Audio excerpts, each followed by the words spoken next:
তার অন্তর্গত অষ্টম পরিচ্ছদে আমরা আলোচনায় ছিলাম। রায় রামানন্দের সঙ্গে মহাপ্রভুর কথোপকথন, গোদাবরী তটে বসে ভক্ত ভগবানের আলোচনা, সেই আলোচনার মধ্যে আমরা চলে আসি। জয় জয় শ্রী চৈতন্য জয় নিত্যানন্দ, জয় দ্বৈত চন্দ্র জয় জয় গৌর ভগত গোবিন্দ। গতকালকে যেখানে বিশ্রাম করেছিলাম, রায় রামানন্দের সঙ্গে তার সাধ্য সাধন তত্ত্ব নিয়ে অনেক কথা আলোচনা হলো এবং সর্বশ্রেষ্ঠ কান্তা প্রেম, সর্বশ্রেষ্ঠ কথা হলো সেই কান্তা প্রেমের আরো নিগুড় কথাবার্তাগুলো নিয়ে মহাপ্রভুর সঙ্গে কথোপকথন হলো। এইবার যখন দুজনে এবার চলে যেতে হবে, ছাড়াছাড়ি হয়ে যাবে, এত শুনি প্রভু তারে কইল জালিঙ্গন, দুইজনে গলাগলি করে না ক্রন্দন, এই মতো প্রেমাবেশে রাত্রি গঙ্গাইল। প্রাতঃকালে নিজ নিজ কার্যে দোহা গেল, বিদায় সময়ে প্রভুর চরণে ধরিয়া রামানন্দ কহে মিনতি করিয়া, মোরে কৃপা করিতে প্রভুর ইহা আগমন, দিন 10 রহি শোধ মোর দুই দুষ্ট মন। প্রভু, আমি আপনার সাহচর্য থেকে আমি কৃষ্ণ কথা আপনার কাছ থেকে শুনে আমি নিজে অত্যন্ত ধন্য হলাম। এই আপনার কি অপার করুণা! কোথায় আপনি ভগবত সত্তা আর কোথায় আমি সামান্য শূদ্র, আমার কিচ্ছু জ্ঞান নেই, কিন্তু আমি কি কথা বলছি তাও জানি না, কিন্তু আপনি আমাকে একের পর এক প্রশ্ন করলেন আর আমার মুক্তি তার উত্তর নিয়ে আপনি আহ্লাদিত হয়ে গেলেন। এই আপনার কিরকম কৃপা আমি নিজেই বুঝে উঠতে পারি না। প্রভু, আমার অনেক ত্রুটি আছে, আমার অনেক অপরাধ আছে, আমার জীবনের অনেকগুলো খেদ আছে, আপনি দিন 10 আমার সঙ্গে থেকে আমার দোষগুলো, আমার ত্রুটিগুলো আপনি সব শোধন করে দিয়ে যান। হ্যাঁ, তোমা বিনা অন্য নাহি, অন্যে নাহি জীবী উদ্ধারিতে, তোমা বিনা অন্য নাহি কৃষ্ণ প্রেমে দিতে। কৃষ্ণ প্রেম দিতে, জীব উদ্ধারিতে আর কৃষ্ণ প্রেম দিতে, এই দুটা কথার মধ্যে কি আছে দেখুন। প্রতিটি মানুষের চিন্তার মধ্যে একটা কালিমা, অনেক কলঙ্ক, অনেক বাঁকা চোরা রাস্তা। যেমন আকাশে মেঘ থাকলে সূর্য দেখা যায় না, অথচ সূর্য সত্য, সূর্যের যে প্রখরতা, মেঘটা কেটে গেলেই যে রৌদ্রটা বেরোবে আর সেখানে টিকা যাবে না। কিন্তু আজকে কয়েকদিন আকাশে মেঘ থাকার জন্য সূর্যের মুখ দেখা যায় না।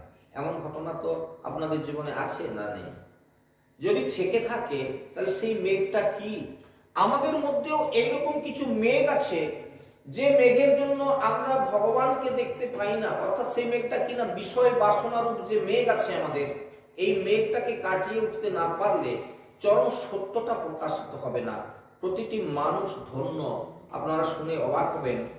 শুধু ধন্য না, আবারও চৈতন্য ভাগবতে যে কথা বলা হয়েছে যে এই ভারতবর্ষের মাটিতে যাদের জন্ম হয়েছে প্রতিটি মানুষ ধন্য। আপনারা এই যে এসেছেন আজকে হরিবাসরে, তারা আরো ধন্যাতি ধন্য। শুধু আপনাদের বাদ দিলে যারা আসে না, যারা অন্যান্য জায়গায় ঘুরে বেড়াচ্ছে, এরাও কিন্তু মানুষ, কিন্তু ভারতবর্ষের মাটিতে এদের জন্ম হয়েছে, এদের প্রত্যেকের পুণ্য ফল আছে। এরা বুঝতে পারলো না, মহাপ্রভুর এই কথাটা এরা শুনলো না বলেই এরা বাজে কাজে ঘুরছে। কেন? মহাপ্রভু সে কথা বলছেন, ভারত ভূমিতে হইল মনুষ্য জন্ম যার, নিজ স্বার্থ সিদ্ধি করি করে বড় উপকার। এই ভারতবর্ষের মানুষ, আপনারা শুনলে অবাক হবেন, যে কথাগুলো আপনারা হয়তো কখনো শোনেননি বা বোঝেননি। দেখুন আজকের দিনে বসে যে ভারতবর্ষের মানুষ এত পরোপকারী, সারা পৃথিবীর মানুষকে আজকে খোরাক যোগাচ্ছে, সারা পৃথিবীর মানুষকে। কি সেটা? আপনারা যদি একটু আমাদের পারমার্থিক চর্চার জায়গায় চলে আসেন তাহলে দেখবেন এই ভারতবর্ষের সংস্কৃতিকে, ভারতবর্ষের এই সনাতন ধর্মকে জানার জন্য যুগ যুগ ধরে সারা পৃথিবীর মানুষ এই ভারতবর্ষের দিকে ছুটে আসছেন। এবং এরকম অনেক অনেক অনেক কৃষ্ণ ভক্ত তৈরি হয়ে তারা দেশে গিয়েছেন। আপনারা শুনলে অবাক হবেন একটা কথা, ইতিপূর্বে আমি জায়গাটা অনেককেই জানিয়েছি। আজ থেকে 16 বছর আগে একটা সোভিয়েত পত্রিকা প্রকাশ হতো। এই পত্রিকায় আমেরিকার একজন বিজ্ঞানী, তিনি প্রমাণ করে দেখছিলেন একটা কথা, যে কথাটা শুনলে আপনারা অবাক হবেন, যে 24 ঘন্টার মধ্যে যদি নাকি পৃথিবীতে শঙ্খধ্বনি না হয়, স্ট্যাফিলোকোকাস নামক একটা জীবাণু এত স্প্রেড করতে পারে, এত বৃদ্ধি হবে যে মনুষ্য প্রজাতির আর কোনো অস্তিত্ব থাকবে না। মানুষ বলে আর কেউ থাকবে না, সব নষ্ট হয়ে যাবে। এদের এত ক্ষমতা। সেই শাঁখটা বাজায় আমাদের ভারতের মায়েরা। গর্বের কথা না? পৃথিবীর মধ্যে ভারতবর্ষের মায়েরা শাঁখ বাজায়, আর ভারতের মায়েরা শাঁখ বাজায় বলে পৃথিবীর মানুষ বেঁচে আছে। কথাটা শুনলে আপনাদের কি মনে হয়? আজকে ইংল্যান্ডের মাটিতে গিয়ে ভারতীয় মায়েরা তাদেরকে শাঁখ বাজাতে শেখালো। আজকে আমেরিকার ঘরে ঘরে শাঁখ বাজে, ভারতীয় মায়েরা গিয়ে ওদেরকে শিখিয়েছে। আপনারা ইউটিউব চ্যানেল খোঁজে অনেকে তো এখন সব ঘাটাঘাটি করছেন, সব আলফাল দেখবেন এই কথাগুলো, আমার এই কথাগুলো পাবেন আপনারা ইউটিউব চ্যানেলে। ওরা কি বলছে? এই ভারতীয় মায়েরা আমেরিকার মাটিতে বসে কিছু প্রোগ্রাম করছে, যেগুলো ইউটিউবে দিচ্ছে, আপনারা দেখবেন যে ওখানকার পরিবেশ কি, ওরা গিয়ে কি করছে। ইংল্যান্ডে বসে ওরা ইউটিউবে কিছু প্রোগ্রাম করছে। আমাদের ভারতীয় মায়েরা করছে কাজগুলো। ওরা দেখাচ্ছে যে আমরা সেখানে কি শেখালাম এদেরকে। আপনারা শুনলে অবাক হবেন, কলকাতা থেকে দুর্গা প্রতিমা আমেরিকা যাচ্ছে, ইংল্যান্ড যাচ্ছে, ওখানে পুজো হচ্ছে, ওখানে বাঙালিরা আনন্দ করছে। তা দেখে এখন আমেরিকানরা, ইংল্যান্ডবাসীরা, ওরা এখন এই মাতৃ অর্চনায় যুক্ত হয়ে গেছে। কি বলবেন? হরিনাম সংকীর্তনে শিল প্রভুপাদ যখন গেলেন আমেরিকার মাটিতে, যে আমেরিকার মাটিতে আজকে ইসকনের সব থেকে বড় ঘাঁটি, কি করে হলো? শিল প্রভুপাদ তার জীবনীটা আপনারা যদি চর্চা করেন, শুনলে অবাক হবেন। একদিন ওখানে একটা বাজারের দিনে, যেমন আমাদের হাট হয় না, হাটের একটা নির্দিষ্ট দিন, ওইরকম একটা ওখানকে আমেরিকার একদিনকে একটা সাপ্তাহিক তাদের ওইরকম একটা বড় বাজার বসে। সেই দিনকে ওই বাজারের কাছে একটা জায়গায় গাছের তলায় বসে করতাল বাজিয়ে হরিনাম করছে। তো কারো চিন্তা হলো যে কে এরকম বসে, কালো রকম একটি লোক। আপনার শিল প্রভুপাদকে অনেকেই দর্শন করছেন, গায়ের রং কালো, দেখতেও খুব না।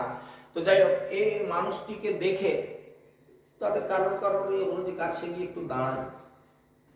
এই হরিনাম কৃষ্ণ নামের কি মহিমা, অবাক হবেন আপনারা শুনলে, যে সেই মাত্র প্রভুপাদ আমেরিকাতে পৌঁছেছেন, এবং বয়সটা তখন কত জানেন? তখন 72 বছর বয়স। এই 72 বছর বয়সে প্রথম তিনি যখন আমেরিকার মাটিতে পৌঁছালেন, গাছের তলায় বসে করতাল বাজিয়ে হরিনাম করছেন, একান্তে বসে হরিনামে বিভোর হরিনাম করছে। আস্তে আস্তে একজন দুজন করে মানুষ আসলো কাছে, আস্তে আস্তে তারা বসলো, বসতে হরিনাম করলো। তারপর আস্তে আস্তে ওই মাটিতে গড়ে উঠলো এই ইসকন, যার পুরো নামটা হচ্ছে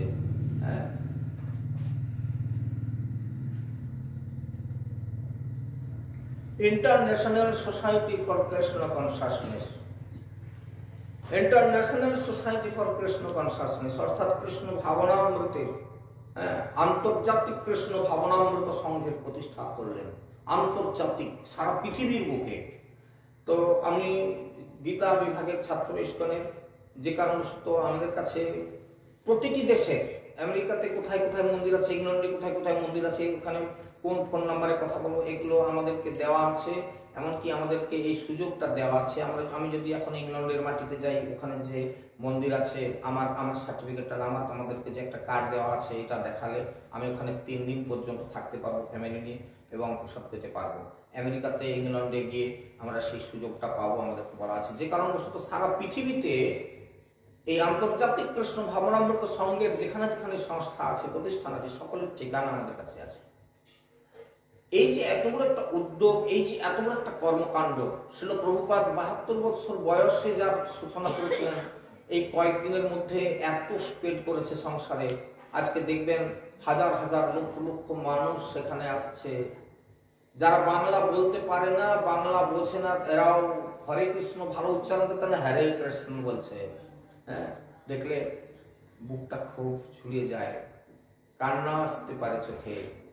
আমার জীবনের খুব স্মরণীয় ঘটনা, এই মায়াপুর ইস্কনে গিয়ে যখন আমি গীতা কোর্সে পরীক্ষা দিচ্ছিলাম, শেষ পরীক্ষাটা বাড়িতে বসে 3টা পরীক্ষা হওয়ার পর যখন ওখানে লাস্ট পরীক্ষাটা দেওয়ার জন্য গিয়েছিলাম, তো এখানে একটা অডিটোরিয়ামে একটা বিশেষ অনুষ্ঠান হয়েছিল, যেখানে হচ্ছে আমাদেরকে যারা ভালো রেজাল্ট করেছে সেই তাদেরকে ডায়াসে তুলে তাৎক্ষণিক প্রশ্ন, প্রভুরা প্রশ্ন করবে, আপনি বলুন গীতার অমুক জায়গার এর ব্যাখ্যা কি, অর্জুন এই কথার মধ্যে দিয়ে কি বলতে চাইলেন, ভগবান কৃষ্ণ এই কথার মধ্যে কি বোঝালেন, এরকম প্রশ্ন।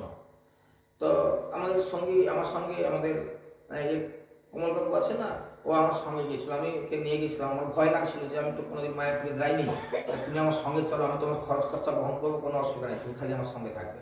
তো জানে যে সেইখানে দাঁড়িয়ে আমি তাৎক্ষণিক প্রশ্নের উত্তর দিয়ে আমি 2য় স্থান অধিকার করেছিলাম, এবং আমাকে ইসকনের পক্ষ থেকে একটা খুব সুন্দর একটা চিত্রপট, যেটা মা যশোদা কৃষ্ণকে বাঁধছে উলুখলে, এই সূচক একটা চিত্রপট আমাকে দেয়া হয়েছিল, 1 প্যাকেট প্রসাদ, শুকনো প্রসাদ দেওয়া হয়েছিল, 3টে গ্রন্থ উপহার দেওয়া হয়েছিল। কিন্তু যার হাত থেকে আমি প্রাইজটা নিয়েছিলাম, আপনারা শুনলে অবাক হবেন, খুব বিস্ময়, আমার জীবনের একটা খুব স্মরণীয় ঘটনা। তিনি মুসলমান থেকে বৈষ্ণব হয়েছেন, আরব কান্ট্রিতে যার বাড়ি, যার নামটা ছিল আরফান সুখান দাস।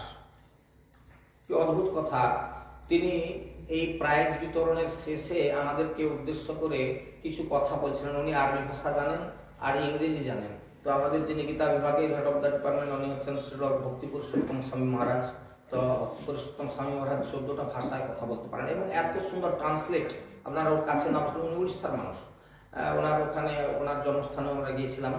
তো এত ভালো ট্রান্সলেট করতে পারেন, আপনারা অবাক হইবেন। উনি আরবিতে বলে যাচ্ছেন, সঙ্গে সঙ্গে বাংলা বলে দিচ্ছেন, উনি ইংরেজিতে বলে যাচ্ছেন, উনি একদম সঙ্গে সঙ্গে কি সুন্দর প্রাঞ্জল বাংলা করে বুঝিয়ে দিচ্ছেন। তো উনি প্রথমে আরবিতে কিছু কথা বলছিলেন, তারপরে ইংরেজিতে কিছু কথা বলছিলেন, বাংলায় মানে মায়াপুরে এসে কয়েকটা বাংলা কথা শিখছেন আর কি। তো হাসতে হাসতে মানে উনিও হাসছেন আর কথাটা বলতে বলতে, লাস্টে একটা কথা বলছিলেন বাংলায় মাত্র, আমার চোখে জল এসে গেছিল। আর আজকে বলতে গেলে যেখানেই কথাটা বলি আমার চোখে জল আসে। উনি আমাদের এই বাংলার মাটিতে দাঁড়িয়ে বলেছিলেন, খাও তেতা পড়ো গীতা, এইটুকু বাংলা বলছিলেন। তিতা খাও নিয়মিত, শরীরে 80 প্রকারের ব্যাধি আসবে না, আর 80% বিষয় বন্ধন মুক্ত হয়ে যাবেন যারা নিত্য গীতা পাঠ করবেন। আপনারা কথাটা শুনে রাখুন। এটা একজন মুসলমানের, আরব দেশের একজন মুসলমানের কাছ থেকে আমাদেরকে এই জ্ঞানটা নিতে হয়েছিল মায়াপুরের মাটিতে দাঁড়িয়ে। তবে তিনি অবশ্য সেই ধর্ম ত্যাগ করে বৈষ্ণবতা নিয়ে এসেছিলেন। ভাবতে অবাক লাগে না, একজন আরব কান্ট্রির মুসলমান লোক আজকে নবদ্বীপে এসে বৈষ্ণব হয়ে আমাদেরকে শিক্ষা দিয়ে গেল, আর আমরা সেই বাংলার মানুষ হয়ে, সেই মহাপ্রভুর দেশের মানুষ হয়ে আমরা তাকে চিনতে শিখলাম না, সেই চৈতন্য ভাবনার কাছে আসতে পারলাম না। আফসোস করতে জীবনের স্মরণীয় ঘটনা। নাম বলে দিলাম, আমার সাক্ষী আছে, এরা সঙ্গে ছিল, দেখেছি কথা। আজকে ভারতবাসী এতই জগতের কল্যাণের জন্য, এই বললাম না ভারতের মায়েরা সার পাজায় বলে পৃথিবীর মানুষ বেঁচে আছে। শুধু তাই নয়, ভারতবর্ষের সংস্কৃতিকে জানার জন্য যুগ যুগ ধরে এই মা এখানকার মাটিতে এসে শিক্ষা নিচ্ছে। আপনারা শুনলে অবাক হবেন, এই যে হিন্দুদের ধর্মগ্রন্থ গীতা, একটা প্রশ্নের উত্তর বোধহয় আপনাদের জানা নেই, আজকে শুনে রাখুন। পৃথিবীতে কোন গ্রন্থ সর্বাধিক ভাষায়, সর্বাধিক সংখ্যায় ছাপা হয়েছে, প্রচার হয়েছে, সেটার নাম হচ্ছে গীতা।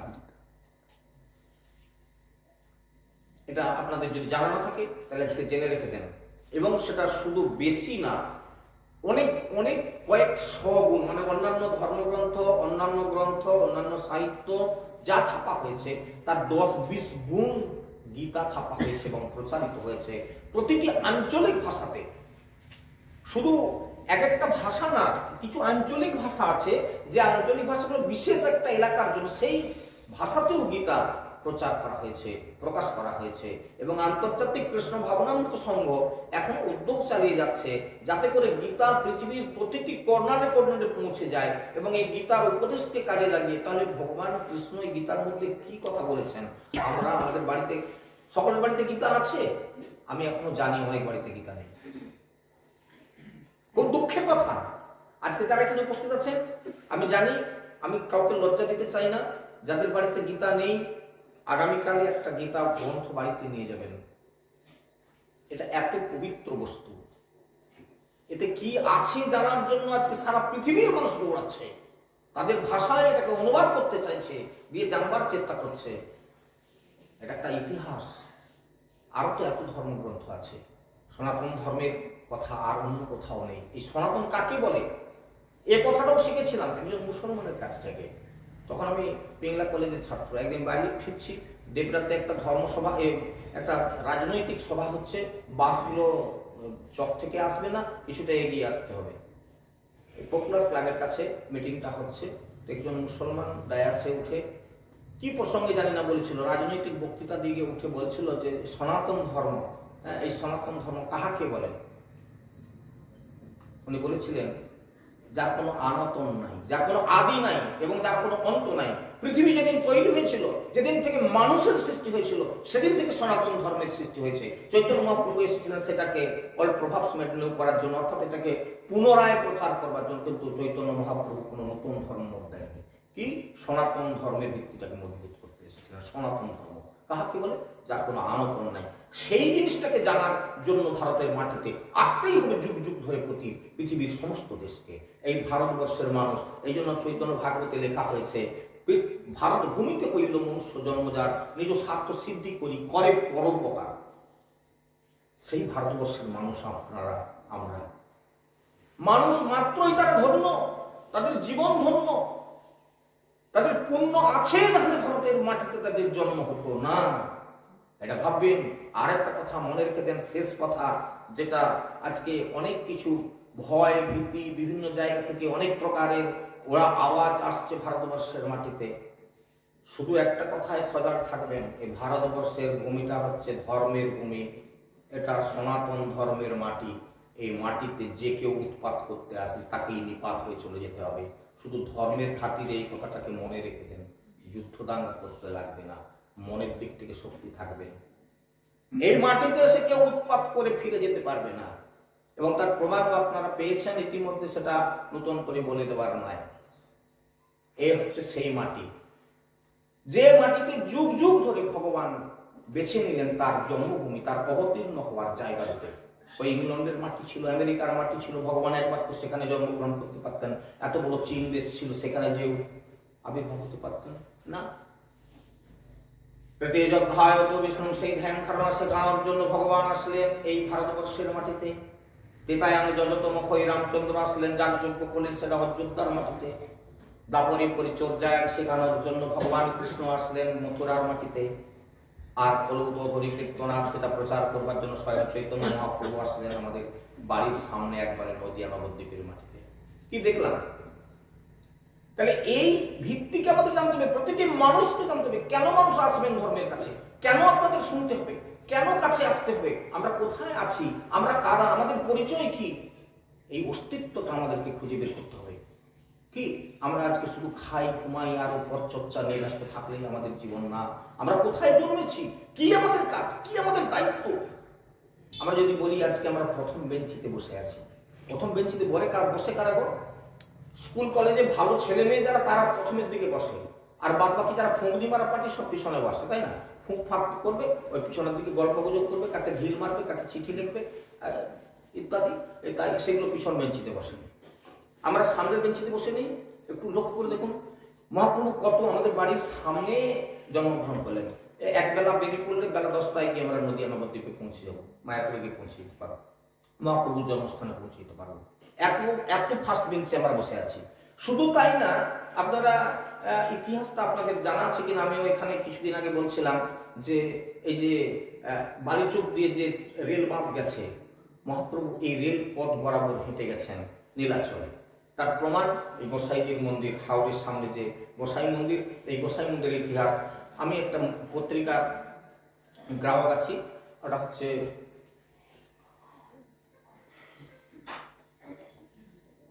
মহাপ্রভুর গুরুপাঠ থেকে প্রকাশিত, চৈতন্যটোপা থেকে কৃষ্ণদাস বাবাজি মহারাজের সম্পাদনায়,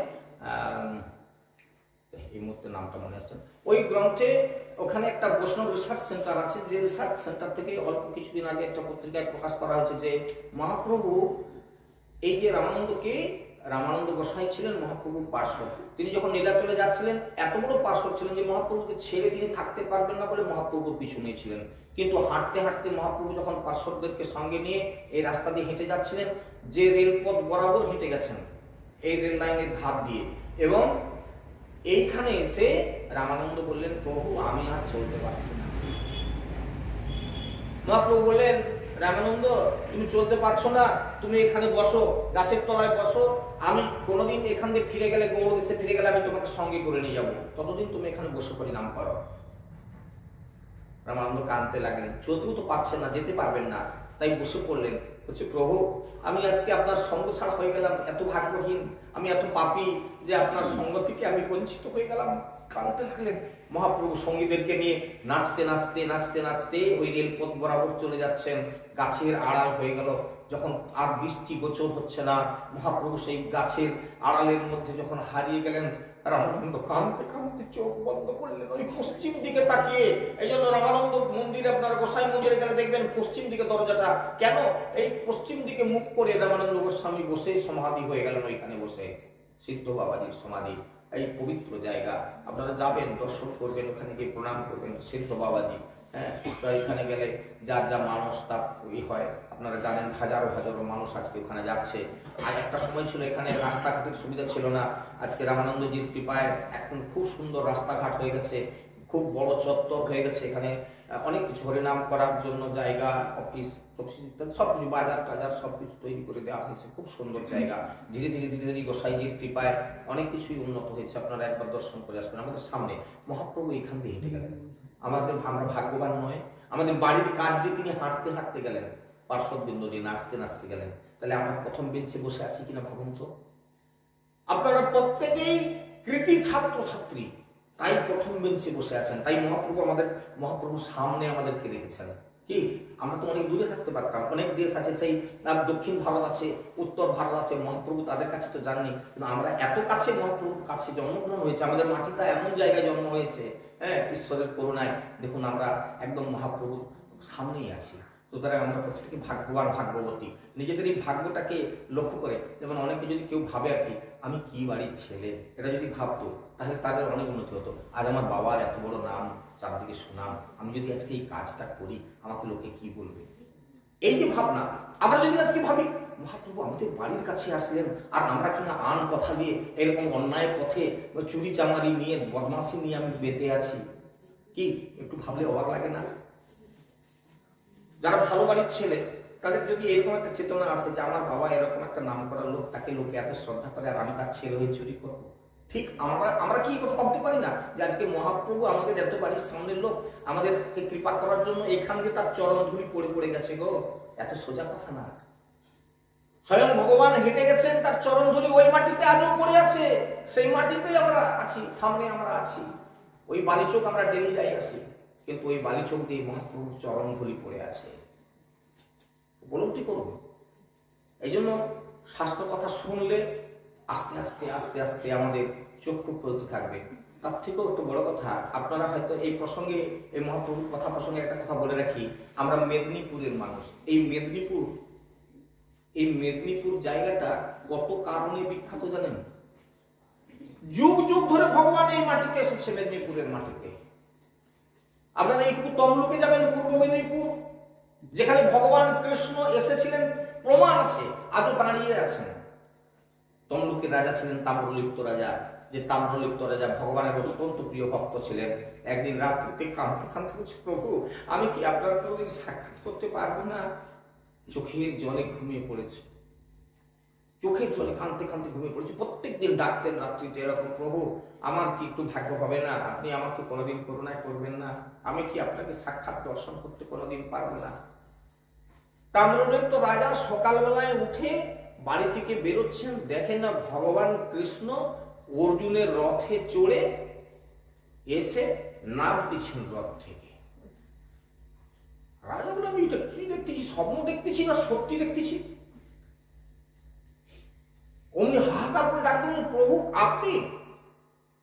তাম্রলিপ্ত রাজা, তোমার চোখের জল আমি সহ্য করতে পারলাম না, তাই তো চলে এলাম তোমাকে দেখাতে দেওয়ার জন্য।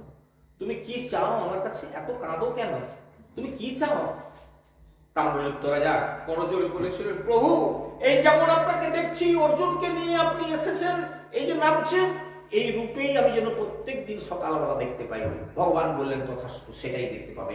যেভাবে তিনি এসেছিলেন তমলুকের মাটিতে, আজও আপনারা গেলে ওখানে কৃষ্ণ জিষ্ণুর একটা মন্দির আছে। কৃষ্ণ জিষ্ণু, জিষ্ণু বলতে জিষ্ণুর আরেক নাম, মহাভারতে দেখবেন জিষ্ণু হচ্ছে অর্জুনের আরেক নাম হচ্ছে জিষ্ণু। বলছে অর্জুনকে নিয়ে এখানে যেভাবে এসেছিলেন সেইভাবে আজও দাঁড়িয়ে আছে। আপনারা তমলুকের মাটিতে গিয়ে দর্শন করে আসবেন। এই জায়গাটা অনেকে জানেন না, আপনারা ইউটিউবে সার্চ করবেন, পর্যন্ত দেখতে পাবেন কোন রুটে যাবেন, কোথায় যাবেন, কোথায় গেলে মন্দির পাবেন, দেখে নেবেন। বাড়িতে দেখে তারপর চলে যাবেন এই জায়গায়। অদ্ভুত, আমরা সেই জায়গায় মহাপ্রভু সন্ন্যাস গ্রহণ করার পর প্রথম তমলুকে এসে এই হরিনাম যজ্ঞের সূচনা করলেন। আমরা সেই মেদিনীপুরের মানুষ। আপনারা অনেকে জানেন কি জানেন না, মহাপ্রভু একজন পার্শ্বদ, যার নাম হচ্ছে বাসু ঘোষ। আপনারা তমলুকে গেলে বাসুদেবের পাঠ দেখতে পাবেন। যে বাসু ঘোষ মহাপ্রভুর জন্য অত্যন্ত ক্রন্দন করতেন, প্রভু আপনাকে যদি আমি না দেখা পাই, আমি জীবন্ত আজকে সমাধির মধ্যে প্রবেশ করব। সমাধি তৈরি হয়ে গেছে, তিনি সমাধির মধ্যে প্রবেশ করতে গেলেন, মহাপ্রভু হাতে গিয়ে ধরলেন। তুমি মনে দুঃখ করছো বাসু ঘোষ? আমার বিবাহ সহ্য না করতে পেরে তুমি সমাধি করতে যাচ্ছ? এই তো আমি এসেছি, দেখো সেই মাটি, তমলুকের মাটি। আমরা সেই মেদিনীপুরের মানুষ। আমাদের গর্ব হওয়া উচিত, আমাদের ভাবনা করা উচিত যে আমরা কোন জায়গার মানুষ, কোন বাবার ছেলে, কোন জায়গায় আমাদের, কোন পরিবেশে আমাদের বাড়ি, আমাদের কি করা উচিত। আমি শুধু আপনাদের আজকে বিশেষ করে 28শে কার্তিক আছে, সেই সঙ্গে চৈতন্য চরিতামৃত, তার সঙ্গে যে জায়গাতে আছি আমরা আজ আলোচনায়, যে কারণবশত বারে বারে আমি মনে করিয়ে দিতে চাই একটা কথা, আমাদের যে জায়গায় বাড়ি, যে জায়গায় আমাদের জন্ম হয়েছে, যে পবিত্র ভূমিতে আমাদের জন্ম হয়েছে, আমাদের ভাবা উচিত এই জায়গায় এসে, এই আসনে এসে আমাদের কি করা উচিত, কি করা উচিত ছিল, কি করে আমার জীবনটা আমি নষ্ট করে দিচ্ছি। প্রত্যেকটি মানুষকে ভাবতে।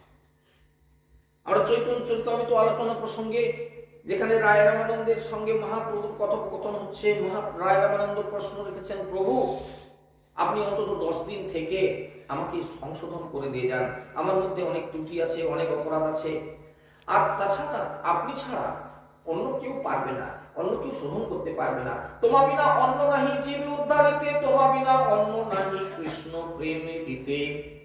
কৃষ্ণ প্রেমটা কি করে সৃষ্টি হয় এটা নিয়ে একটু আলোচনা করি। এই কৃষ্ণ প্রেম দিতে মহাপ্রভু একমাত্র ছাড়া অন্য কেউ পারবে না। কেন বলা হয়েছে কৃষ্ণ প্রেম?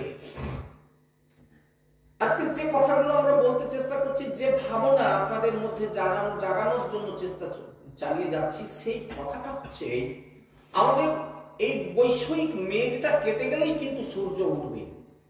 শুধু আকাশে মেঘ আছে বলেই সূর্য ওঠে না।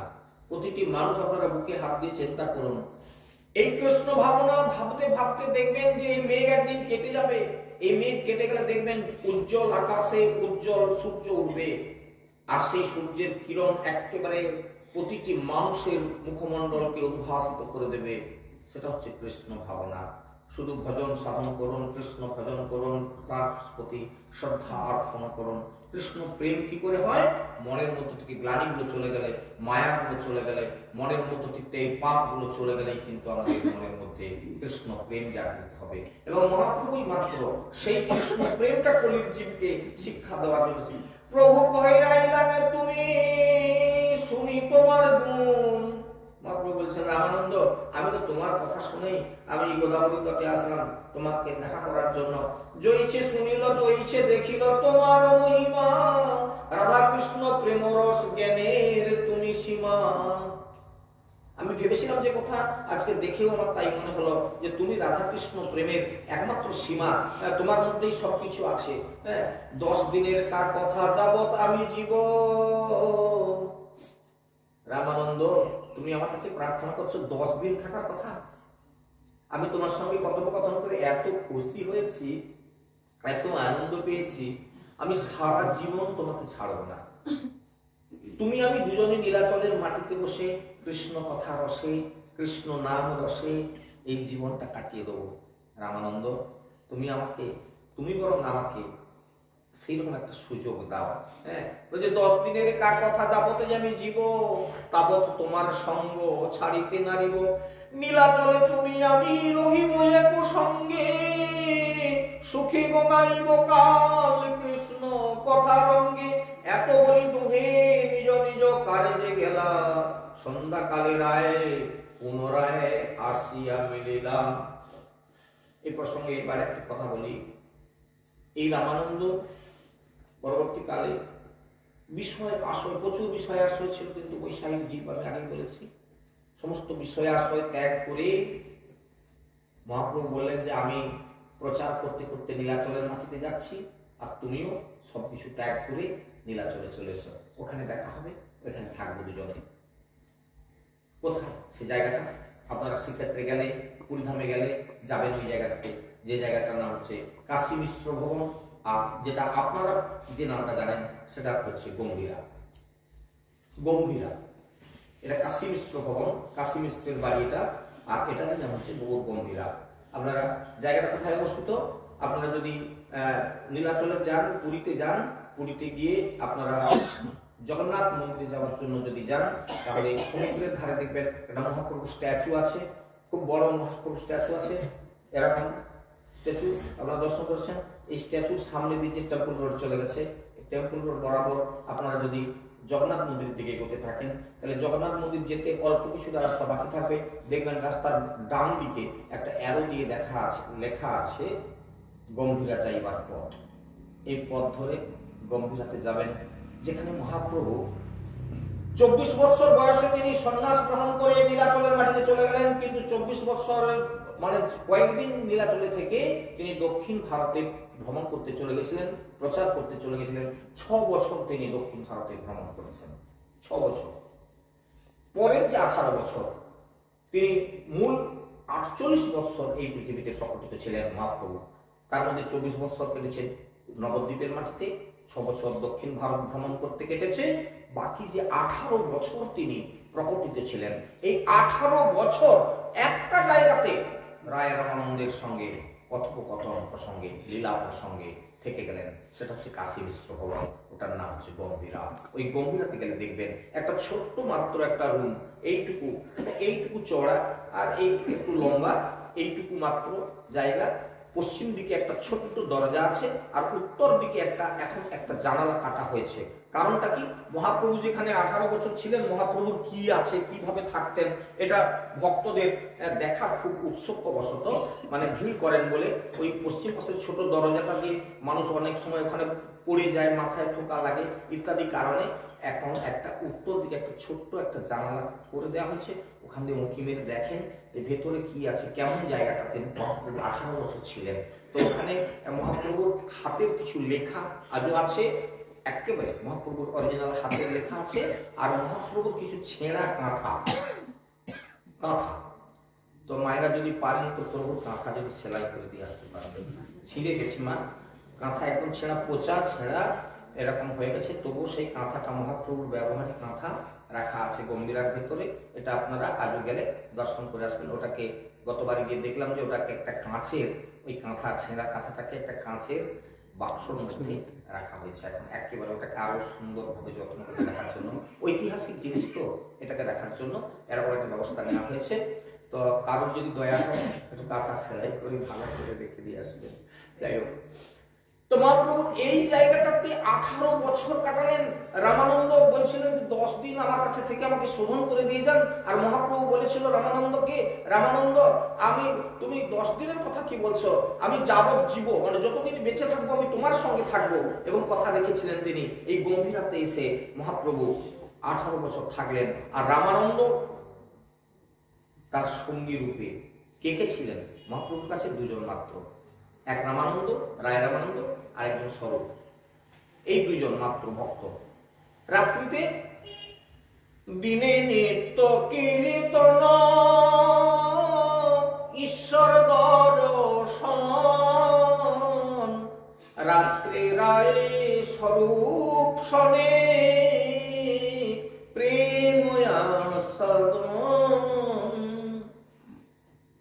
এই মতো মহাপ্রভুর নীলাচলে বাস। কি দিনে তিনি নর্তন করতেন, কীর্তন করতেন, ঈশ্বর দর্শন বলতে জগন্নাথ মন্দির যেতেন জগন্নাথকে দর্শন করবার জন্য, ঈশ্বর দর্শন। রাত্রে রায় স্বরূপ শনে প্রেম আস্বাদন, রাধা কৃষ্ণ প্রেম তত্ত্ব আস্বাদন করতে বসলেন রাত্রিতে। এই প্রেম কথা আস্বাদন করতে করতে বিভোর হয়ে যেতেন, তিনি মূর্ছিত হয়ে যেতেন। কোনো দিন রায় রামানন্দ কোলে করে নিয়ে, রামানন্দ এবং স্বরূপ কোলে করে নিয়ে মহাপ্রভুর কাছে কানের কাছে কৃষ্ণ নাম করতে করতে আবারও তার চেতনা ফিরে আসতো। এই মতো 18 বছর তিনি কাটালেন এই গম্ভীরার মধ্যে। নীলাচলে তুমি আমি রহিব একসঙ্গে, সুখে গোঙাইব কাল কৃষ্ণ কথা রঙ্গে। যাবত না আমাদের এই দেহে কৃষ্ণ কথা হয়, যতদিন না আমরা কৃষ্ণ কথার সন্ধান না পাই, যতদিন না কৃষ্ণ কথায় আমাদের লোভ হয়, ততদিন এই পৃথিবীতে সুখের আর জায়গা নাই, শান্তির আর কোনো জায়গা নাই। সব জায়গাতেই আগুন লেগে গেছে, যেদিকেই যাবেন ওইদিকে আগুন লাগা। একমাত্র শান্তির জায়গা। এই জন্য সবাইকে বলি, আসুন বসুন একসঙ্গে আমরা এই পরিবারে বসে যতটুকু সময় জীবনের অন্তত কাটাতে পারবো, সেইটুকু সময় আমাদের খুব সুখের। যে সুখটা মহাপ্রভু নিজে বলছেন সুখে গোঙাইব কাল কৃষ্ণ কথা রঙ্গে। তাহলে মহাপ্রভু এই কথাটা ইন্ডিকেট করে দিয়েছেন, একমাত্র কৃষ্ণ কথাতেই সুখ, একমাত্র কৃষ্ণ নামেই সুখ। আর সুখ পৃথিবীতে অন্য কোথাও খুঁজে পাওয়া যাবে না। এত বলে দোহে নিজ নিজ কাজে গেলা, সন্ধ্যাকালে রায় পুনঃ আসিয়া মিলিলা। অন্যান্য মিলিয়া দোহে নিভৃতে বসিয়া। নিভৃতে বসে রায় রামানন্দ আর সব মহাপ্রভু সেই গাছের তলায় বসে নিভৃতে, একদম কেউ নেই। কি করছেন? প্রশ্ন উত্তর গোষ্ঠী করে আনন্দিত হইয়া। প্রশ্ন উত্তর হচ্ছে দুজনের মধ্যে বসে বসে। মহাপ্রভু জিজ্ঞাসা করছেন রামানন্দকে, আর রামানন্দ উত্তর দিচ্ছেন। এই কাহিনী যেদিন শুরু করি, আপনাদের মনে আছে কিনা দেখুন, একটা কাহিনী বলছিলাম। সমুদ্র নদী নালা থেকে জল বাষ্পীভূত হয়, সেই বাষ্প মেঘে পরিণত হয়, মেঘ থেকে আবার বৃষ্টি হয়, ওই নদী নালা খাল বিল ভরে যায়, ওই নালা পথে জল আবার গিয়ে সমুদ্রে পড়ে যায়। ঠিক তেমনি মহাপ্রভুর কৃপা রামানন্দের মধ্যে তিনি আরোপ করেছেন। অর্থাৎ জল বাষ্পীভূত হয়ে মেঘ হয়ে যাচ্ছে, ওই জল আবার বৃষ্টির উপর, ওই মেঘ থেকে আবার বৃষ্টি হচ্ছে, ওই বৃষ্টি থেকে আবার সব পরিপুষ্ট হয়ে যাচ্ছে। ঠিক জাস্ট মহাপ্রভু কৃপা করছেন রায় রামানন্দকে, রায় রামানন্দের জিহ্বা দিয়ে উচ্চারণ করাচ্ছেন, আর নিজে সেই কৃষ্ণ কথা রঙ্গ আস্বাদন করছেন। কি অদ্ভুত লীলা ভগবানের। হ্যাঁ, ঠিক যেমনটা আপনাদেরকে বলেছিলাম যে খাল বিল নদী নালা সমুদ্র থেকে জল বাষ্পীভূত হচ্ছে প্রতিটি মুহূর্ত, সেগুলো গিয়ে মেঘ সৃষ্টি হচ্ছে, আর মেঘ থেকে বৃষ্টি হচ্ছে, সেই বৃষ্টি আবার সবকিছু খাল বিল নদী নালা পূর্ণ করে দিচ্ছে। জাস্ট সেই জিনিস চলছে দুজনের মধ্যে। প্রভু পুছে রামানন্দ করেন উত্তর। মহাপ্রভু জিজ্ঞাসা করতেছেন রামানন্দকে, আর রামানন্দ উত্তর দিচ্ছেন। কি কি প্রসঙ্গ আজকে আলোচনা হয়েছিল, এই আজকের এই যে কটা কথা খুব মন দিয়ে শুনবেন। কি প্রশ্ন, কি তার উত্তর, খুব মনে রাখার চেষ্টা করবেন। প্রথম প্রশ্ন, এই মতো সেই রাত্রি কথা পরস্পর প্রভু কহে। প্রশ্ন, কি প্রশ্ন? বিদ্যা মধ্যে কোন বিদ্যা সার? বুঝতে পেরেছেন? বিদ্যার মধ্যে কোন বিদ্যা সার? জগতে তো অনেক বিদ্যা আছে, কোন বিদ্যা সর্বশ্রেষ্ঠ বিদ্যা? রায় কহে কৃষ্ণ ভক্তি বিনা বিদ্যা নাহিয়া। তুমি অনেক পড়াশোনা করলে, জানি বেদ সরদর্শন পড়িয়াছে যেই জন, সে যদি কৃষ্ণ নাহি ভজে। নয়নানন্দ দাস বাবাজি বললেন, বৃথা তারি অধ্যয়ন লোচন বিহীন জন। কি বৃথা তার অধ্যয়ন? পড়াশোনা বৃথা গেল গো। অনেক পড়াশোনা করলে বাবা, কৃষ্ণ ভজন করলে না, কৃষ্ণ কে বুঝলে না, হরিনাম কি বুঝলে না, মহাপ্রভু কে বুঝলে না, তোমার জীবনটা বেকার হয়ে গেল। কি পড়াশোনা করলে? আর আমরা এখন সেই পড়াশোনা করছি, তাই না? যেখানে কৃষ্ণ ভাবনা গন্ধহীন পড়াশোনা, হ্যাঁ, আমরা আনাড়ির মতো পড়াশোনা করছি। এই বিদ্যাতে কি হয়? এটা জড় বিদ্যা বলা হয়। এই বিদ্যাকে জড় বিদ্যা বলা হয়। একটা কিছু করে খাবার ধান্দা ছাড়া কিছু না। ওরে মানুষ, মানুষ হওয়ার জন্য কোন শিক্ষা দরকার? একটা মানুষকে মানুষ তৈরি করতে গেলে কোন শিক্ষা দরকার? সেই শিক্ষাই আমরা কাছে যেতে পারলাম না। মহাপ্রভু প্রশ্ন করলেন রামানন্দ, বিদ্যা বলতে কোন বিদ্যা সার? আর রায় রামানন্দ উত্তর দিলেন যে কৃষ্ণ ভক্তি বিনা বিদ্যা নেই। আর কিসে কৃষ্ণ ভক্তি হয়? কৃষ্ণ ভক্তি কিসে হবে? এটা যারা জানতে পেরেছে, এটাই হচ্ছে বিদ্যা। আমাদের এই বিদ্যার মধ্যে আর কোনো বিদ্যা নাই, এটা হচ্ছে শ্রেষ্ঠ বিদ্যা। রামানন্দ উত্তর দিলেন। মহাপ্রভু আবার জিজ্ঞাসা করছেন, কীর্তিগণ মধ্যে জীবের কোন বড় কীর্তি? কীর্তিগণ মধ্যে জীবের কোন বড় কীর্তি? আমি এখানে বিরাট একটা অতিথিশালা নির্মাণ করে দিয়েছি, তাহলে এটা আমার বড় কীর্তি, আমার নাম সকলে জানে ইত্যাদি। এখানে যত লোক আসবে সব প্রসাদ পাবে, জানো, যত লোক আসবে, তাহলে বিরাট কীর্তি না। কীর্তি মধ্যে জীবের কোন বড় কীর্তি? রায় রামানন্দ উত্তর দিচ্ছেন, কৃষ্ণ প্রেমে ভক্ত বলি যার হয় খ্যাতি। কীর্তিমান সেই, কীর্তিমান সেই যাকে আমরা জগতের মধ্যে কৃষ্ণ ভক্ত বলে বুঝতে পারি, যে হ্যাঁ ইনি কৃষ্ণ ভক্ত বটে। যিনি কৃষ্ণ ভক্ত কি করে হলেন? এটাই তার কীর্তি, হাইয়েস্ট কীর্তি, যে সে কৃষ্ণ ভক্তি, তাহলে সেই ভক্তির পথটা সে চলেছে, তাহলে ভক্তিটা পেল কোথায়? সেই ভক্তির পথে চলেছে, সুতরাং সেই তার কীর্তি হচ্ছে জগতে বড় কীর্তি। কীর্তিগণের মধ্যে জীবের কোন বড় কীর্তি? কৃষ্ণ প্রেম ভক্ত বলি যার হয় খ্যাতি। মহাপ্রভু বলেন, ঠিকই বলেছ। আচ্ছা রামানন্দ, বলতো, সম্পত্তি মধ্যে জীবের কোন সম্পত্তি গণি? আমাদের অনেক সম্পত্তি আছে, জমি জায়গা আছে, অনেক বড় বাড়ি আছে, আর বিভিন্ন জায়গাতে জায়গা কেনা আছে, ব্যাংকে কোটি কোটি টাকা আছে, আছে না? আমাদের অনেক আছে এরকম। কেউ শিল্পপতি, এত বড় বড় ধনী লোকজন আছে। সম্পত্তির মধ্যে জীবের কোন সম্পত্তি গণি? এইসব সম্পত্তির মধ্যে তারা বলছে রাধা কৃষ্ণ প্রেমে যার সেই বড় ধনী। রাধা কৃষ্ণে যার প্রীতি হয়েছে সেই বড় ধনী, কারণ সে তো আসল ধনের ধনী। এই জগতে কৃষ্ণ যার, অভাব কি তার গো, তাই না? যিনি এই চতুর্দশ ভুবনের মালিক, তার সঙ্গে যার ভালোবাসা, তার সঙ্গে যার আত্মীয়তা, যার সঙ্গে তার কুটুম্বিতা, সকাল হলে যার সঙ্গ সে করে, কি যারা প্রত্যেকদিন মঙ্গলারতি অংশগ্রহণ করছেন, ভোরবেলা চলে আসলেন, ভগবানের নাম করছেন, ভগবানকে জাগাচ্ছেন, তার কথা শুনতেছেন, এর থেকে ধনী কে আছে? রাধা কৃষ্ণ প্রেম যার সেই বড় ধনী। দুঃখ মধ্যে কোন দুঃখ হয় গুরুতর?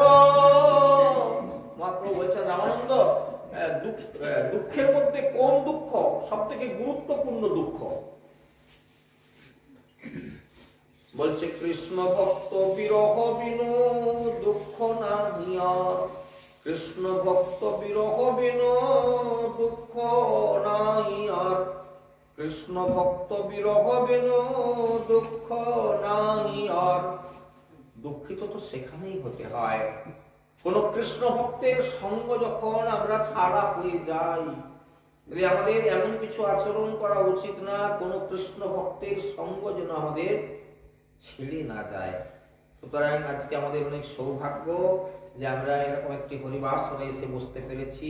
আমরা এমন কিছু কর্ম যেন কোনোদিন, আমি আপনারা আশীর্বাদ করুন, আমি যেন এমন কিছু কর্ম না করি আপনারা যেন এখান থেকে আমাকে তাড়িয়ে দেবেন না কোনোদিন। এই আপনাদের চরণে প্রার্থনা। আজকে এরকম একটা জায়গায় আপনারা আমাকে বসতে সুযোগ দিয়েছেন বলেই তো না, এই সুযোগ থেকে আপনারা আমাকে কোনোদিন তাড়িয়ে দেবেন না, এই আপনাদের চরণে আমার নিবেদন। কেননা কৃষ্ণ ভক্ত বিরহ বিনু দুঃখ নাহি আর। এর থেকে বড় দুঃখ আমার জীবনে আর কিছু হবে না। সম্পত্তি থাকবে না, ঘরবাড়ি থাকবে না, টাকা পয়সা থাকবে না, এগুলো তো ছিল না। যা নিয়েছো এখান থেকে নিয়েছো। এই যে গীতা সারাংশগুলো বাজারে কিনতে পাওয়া যায় না, এই লেখাটা আপনারা পড়ে দেখেছেন তো? কোনো মানে অনেকেই পড়েছেন এই জায়গাটা, যে যা নিয়েছো এখানেই নিয়েছো, আর এখানটাই রেখে দিয়ে চলে যেতে হবে। এগুলো নিয়ে যাওয়া যাবে না। কি এগুলো নিয়ে যাওয়া যাবে না, এগুলো এখানে নিয়েছি, এইখানে রেখে যেতে হবে। আমার কেদারনাথ রায় বাবাজি মহারাজের একটা ছোট্ট উদাহরণ আপনারা মন্দির শুনুন। কারো কারো চোখে ঘুম আসছে, গল্পটা শুনলে আপনাদের ঘুমটা কেটে যাবে। দেখুন হৃদয় গৌর প্রেমানন্দে। দেখুন একটা কাহিনী বলি আপনাদেরকে। সম্রাট আকবরের প্রাসাদ। সম্রাট আকবর আপনারা জানেন তিনি খুব ধার্মিক মানুষ ছিলেন, এবং তিনি একটা বিশেষ ধর্মমত চালু করেছিলেন, যে ধর্মটার নাম কেউ বলবেন? দীপ ইলাহি ধর্ম। খুব সুন্দর কথা। প্রচন্ড ধার্মিক মানুষ ছিলেন, হ্যাঁ, মুসলমান হতে পারে, কিন্তু প্রচন্ড ধার্মিক ছিলেন। এবং তিনি যথাসময়ে, এই যে ইসলাম ধর্মের একটা নিয়ম আছে না, একটা যথাসময়ে এদের নেওয়া আছে। আমাদের কোনো সময় নেই, সন্ধ্যাবেলা আজকে একটু অধিবেশন হবে, তার কি আছে? মুড়ি খাই না, চা খাই না, তার করতে হবে। আমি বলছি আসুন না, কানাই দেওয়া যাবো তো যাবো, ঘরের সাথে বসবে, আমি চা খেয়ে যাচ্ছি। আমাদের বক্তব্য এরকম না, হবে তো হবে, গল্প হচ্ছে, এখন তো অমুক লোক আসেনি, খুললি কি আছে, বসে বসে গল্প হচ্ছে, ঠিক আছে পাখি, তাহলে এরকম। তো দেখুন ইসলাম ধর্মের একটা নিয়ম আছে, একেবারে নির্দিষ্ট সময়ে নামাজ। যে এই নামাজ ভাষাটাকে নিয়ে আজকে বিভিন্ন কীর্তনীয়রা বিভিন্নভাবে তাকে বর্ণনা করছেন। এই নামাজ কথার অর্থ কি? নাম আজ, আজকেই। আমরা যেমন কিছু দীক্ষা দিব, দেখি ধরো অঘ্রাণ মাসে ধান টান কাটা হয়ে গেলে তো দীক্ষা টিক্ষা নিতে হবে, নেব। অঘ্রাণ মাসে চাষের ঝামেলায় কেটে গেল, কি করবো, সব বিভিন্ন ঝামেলায় কেটে গেল, আর গুরুবাড়ি যাওয়া হলো না, কোথায় কি আছে সন্ধান করা হলো না, থাম ধান টান রুই, হ্যাঁ, খরার চাষ নিয়ে ফাল্গুন মাসের দিকে চেষ্টা করো। ফাল্গুন মাস কেটে গেল, বলে বৈশাখ মাসে ধান টান উঠলে জ্যৈষ্ঠ মাসে ফাঁক থাকবে, তখন যাবো। দারুণ গরম, এখন হবে না, একটু বর্ষাকাল করবো। এই করে করে বুড়া হয়ে গেলাম। নাম আজ, এর নাম নামাজ। আজকে, আজকে, অন্যদিন না, আজকে, এখন নামাজ নেমে আয় আজকে। তো এখন একজন ফকির ভিক্ষা করতে করতে সম্রাট আকবরের প্রাসাদে প্রবেশ করছে। উদ্দেশ্যটা তার এই যে সম্রাটের কাছে কিছু তার চাওয়ার আছে। ফকির একজন প্রবেশ করেছে। আকবর এই সময় ওই যে নামাজ সময় হয়ে গেছে, নামাজে চলে গেছে। সিংহাসনটা খালি আছে, সিংহাসনটা ফাঁকা পড়ে আছে। মন্ত্রীরা কেউ কেউ বসে আছে, যেহেতু সম্রাট এখন নেই, মন্ত্রীরাও একটু ফাঁকি দিচ্ছে, যে যার অন্যদিকে কেউ ঘুরতে গেছে, কেউ বা আসনে বসে আছে। ফকিরটা কি কাণ্ড জানেন? প্রাসাদে ঢুকলো, একবারে শটান কাউকে কিছু না বলে, যেহেতু সম্রাট আকবরের আসনটা খালি আছে, তাও একেবারে হুড়মুড় করে গিয়ে ওই আসনটায় বসে গেল। আরে সবাই হাহাকার করছে, বলতে এই ফকির সাহেব এটা কি করলে তুমি? এটা সম্রাটের আসন, তুমি এতগুলো আসন পড়ে আছে, পাশে চেয়ার পড়ে আছে, বসে বসো, নেমে আসো ওখান থেকে।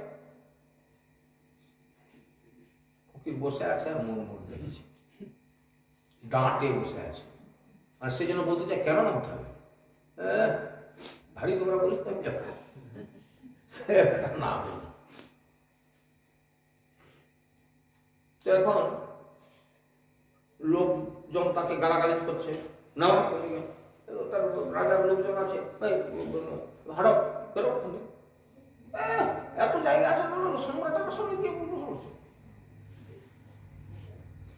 না, আচ্ছা ঠিক আছে আসি। ফকির বেরিয়ে যাবেন যে গেট দিয়ে, সম্রাট আকবর ওই পাশ থেকেই নামাজ সেরে ফিরে আসতেছেন।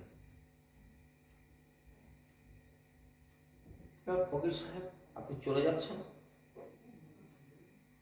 না ইচ্ছা ছিল, তো ফকির দেখলো, মানে ফকির দেখেছে মানে সম্রাট আকবর নামাজ করছে, নামাজ করে আল্লাহর কাছে আল্লাহ নিষ্কণ্টক রাজ্য দাও,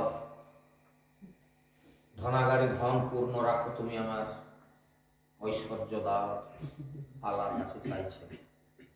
ফকিরটা দেখেছে, ফকির বলছে সম্রাট এসেছিলাম অনেক আশা নিয়ে, তো বলো কি কি তোমার প্রার্থনা, তুমি ফিরে যাচ্ছ কেন, তুমি কিছু না বলে চলে যাচ্ছ? না বলে আমাকে তো বসতেও দিল না, আমি বসলাম, এরা বললো কি না ওটা আপনার আসন, এইগুলো আমাকে নামিয়ে দিল, তাড়িয়ে দিল, সবাই চলে যাচ্ছে। হ্যাঁ ফিরে এসো, চলো। আরে এত আসন আছে, তুমি বসো, ওইটাতেই বসতে হবে তোমাকে। হ্যাঁ বসো বসো, কি বলো, কি চাইছো? না বলছে নবাব চাইবো আর কি, তো এই যে আপনার আসনটার জন্য এত লোক হাহাকার করে আমাকে তাড়িয়ে দিল, এক নম্বর কথা হচ্ছে আমি কিছু চাইতে আসছিলাম, আমি ফকির ভিখারি মানুষ, চাইতে আসছিলাম, কিন্তু যার কাছে চাইতে আসছিলাম আমি ভাবছিলাম আপনি যখন বাংলার নবাব তাহলে আপনি অনেক কিছু দিতে পারেন, আমার ধারণা এটা ছিল, আমার ধারণাটা এরকম ছিল, কিন্তু এখানে এসে দেখলাম ভুল। আরে বাবা তুমি কি চাচ্ছ বলো না?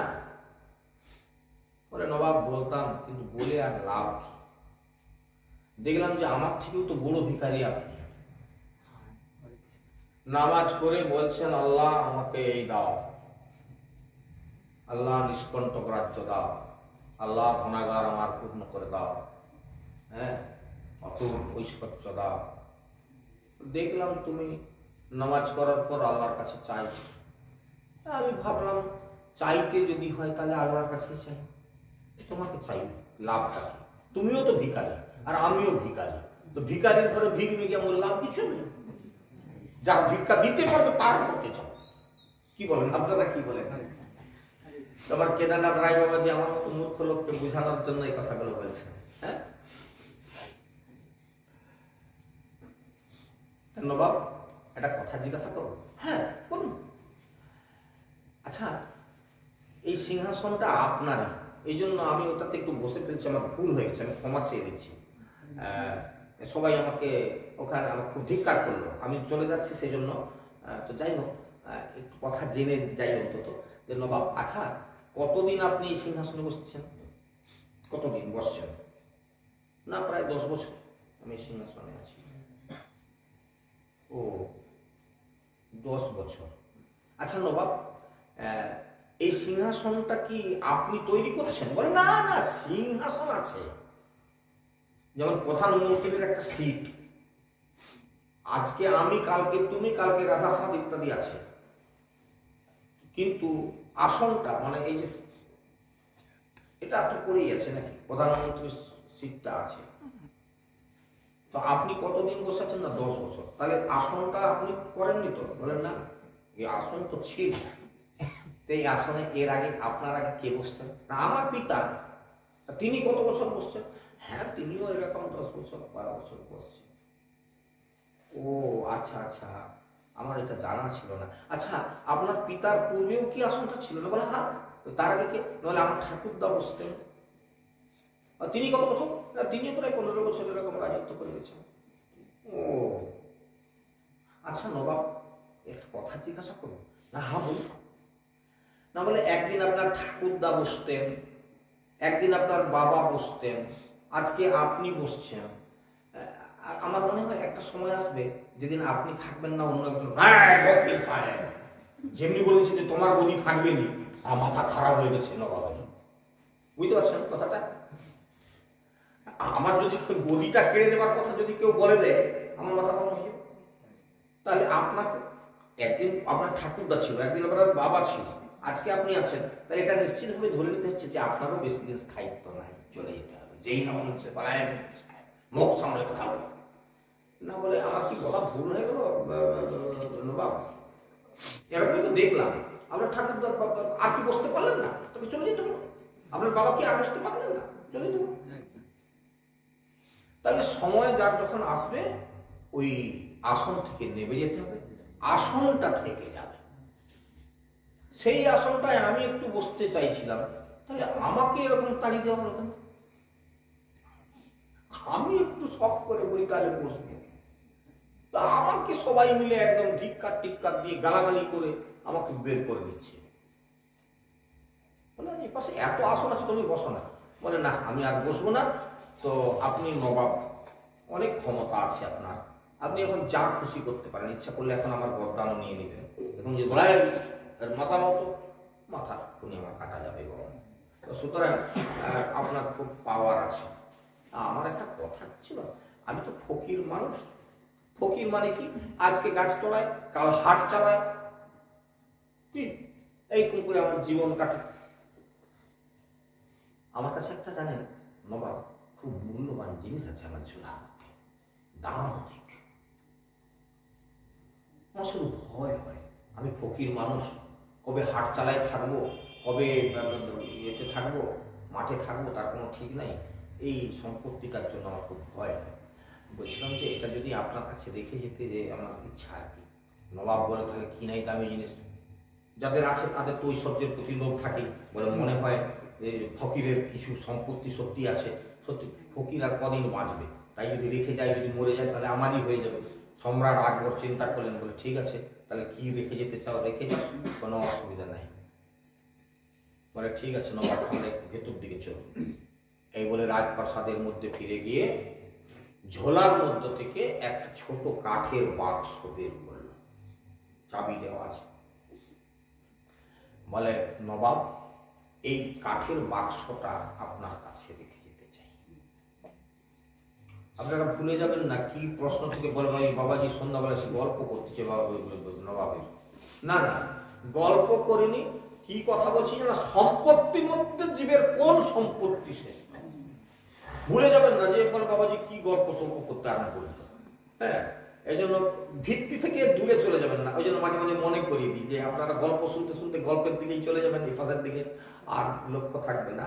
এই জন্য মনে করিয়ে দিলাম। আমাদের প্রশ্ন হচ্ছে, রায় রামানন্দর কাছে মহাপ্রভু প্রশ্ন রেখেছেন, সম্পত্তির মধ্যে জীবের কোন সম্পত্তি গণি? আর উত্তরে রামানন্দ মহাপ্রভুকে বলছেন, রাধা কৃষ্ণ প্রেমী যার সেই বড় ধনী। আর এই প্রসঙ্গে আমি কেদারনাথ রায় বাবাজি মহারাজের উদাহরণটা আপনাদের কাছে দিচ্ছি, গল্প গুজব করিনি বাব। এইবার শুনুন, খুঁটাটা মাঝে মাঝে ধরে রাখতে হবে, না খুঁটা ছাড়া হয়ে গেলে বিপদ আছে। না অ্যাকচুয়ালি এটাতে আমার একটা খুব মূল্যবান জিনিস আছে, আপনার কাছে আমি গচ্ছিত রাখি গেলাম। ওই একটা কথা নবাব, আপনার তো লোক লস্করের অভাব নাই, শুধু আপনার কাছে এইটুকু প্রার্থনা, আমি এসেছিলাম অনেক কিছু ভিক্ষা করতে, তো এই ভিক্ষাটুকু অন্তত শেষ ভিক্ষা আমার। হ্যাঁ, এই জিনিসটা আপনার কাছে রেখে গেলাম। শুধু একটা কথা, আমি যখন বলবো কাউকে দিয়ে আমার কাছে এই জিনিসটা পাঠিয়ে দেবেন, আর কিছু না, আপনার কাছে থাকুক। হ্যাঁ, যখন দরকার হবে আমি বলবো, বললে খবর পাঠাবো, আমি খবর পাঠালে একটু লোক দিয়ে আমার কাছে ওটা পাঠিয়ে দেবেন। আচ্ছা ঠিক আছে, যাও যাও। এমন লোক হলো ফকির যখন বলতেছে, বলা যায়নি ফকিরের কাছে হয়তো কি একটা না কি একটা মূল্যবান সম্পত্তি আছে, সোনা দানা হীরা মানিক এরকম হতে পারে, তাহলে বহু টাকা দাম হবে। আর কদিন বাঁচবে ফকির, বুড়া ফকির, বেশি দিন বাঁচবে, মরে গেলে আর চাইতেও আসবে না, যে যা হবে হবে। কাঠের বাক্সর ভিতরে যা আছে, এখন নবাব এটাকে বগলে নিয়ে আর অন্তঃপুরে প্রবেশ করেছে বেগম সাহেবার কাছে। বলছে, নবাব আপনার এই বগলের মধ্যে এটা কি গো, এটা কি? না বলে জানো, একজন ফকির, এটা তার নাকি কি মূল্যবান জিনিস আছে। ফকির বলে, আমি তো যেখানে সেখানে ঘুরে বেড়াই, হাট চালায় কোথায় কোথায় কোনখানে পড়ে থাকি, মসজিদ গড়ায়, তার কোনো ঠিক নাই, তো এটা আপনার কাছে জমা রাখি। এই বলে সে জমা রেখে গেল। বলে গেছে, বলে যখন প্রয়োজন হবে আপনি আমাকে খবর পাঠাবো, খবর পাঠালে ওটা আমার কাছে পাঠিয়ে দিবেন। বেগম বলে, নবাব আপনার কি মাথা খারাপ হয়নি? কেন মাথা খারাপ লোকের থেকেও খারাপ? বলে, কেন কি হলো নাকি, তুমি কি কি কি থেকে আমাকে মাথা খারাপ বলছো? তাহলে আরে বাবা, সেই ফকির আজ নয় কাল, কবে বলতে চলে গেল, স্বর্গে চলে গেল। এই স্বর্গ থেকে তোমাকে যদি বলে যে আমার বাক্সটা পৌঁছায়, তুমি স্বর্গে তার বাক্স পৌঁছাতে যাবে? নবাব বলে তাই তো, আমার তো বড় ভুল হয়ে গেছে। ছুটে একদম আবার রাজ দরবারে এসে বলে, এই তোমার কি আছে, এই শোনো শোনো, এই যে ঘুমাচ্ছে যাও না, ওই ফকিরকে ধরে আনবে, ফকিরকে ধরে আনবে।